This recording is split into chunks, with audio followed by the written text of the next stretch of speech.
1995-жылы 9 февраль Массачусетс штатындагы Холёк шаарында жайгашкан Жаш христиандар ассоциациясынын спорт залында аталган оюндун физикалык жактан даярдык боюнча башчысы Уильям Морган топ менен ойнолчу жаңы командалык оюнду волейболду ойлоп тапкан. Ал баскетбол, бейсбол жана гандболдун элементтерин аралаштырып, теннистин торундай торду адамдын боюнан бийик болуш үчүн жерден 196 см бийиктикке илген. Оюндун катышуучуларынын санына чек коюлган эмес. Спорттук оюнду алгач Минтонет деп аташкан.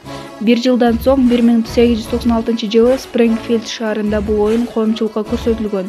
Профессор Альфред Хальстед Минтонетти волейбол учуп бараткан топ деп өзгөртүүнү сунуштаган.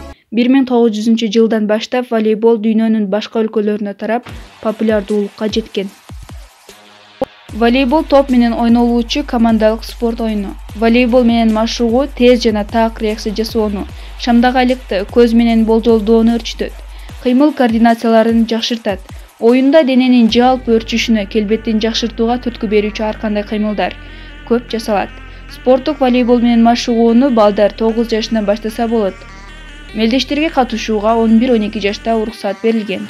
Волейбол менен машыгууда колдун манжаларынын травмасы, урууну, байламталардын чоюлушу жана башка болушу мүмкүн. Травмалардын алдын алууда туура ойноо техникасына ээ болуу, оюн аянты, текши жана спорттук бут кийимдин ыңгайлуу болушу чоң мааниге ээ. Волейбол ойноо анча татаал эмес. Аны залда жана ачык абада ойноого болот.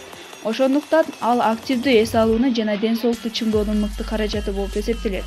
Аны ден соолугунда олуттуу өзгөрүүлөр болбогон ар кандай курактуу адамдар ойной алышат. Улгайган адамдар волейбол менен такай машыгуудан мурда врач менен кеңешүүсү зарыл.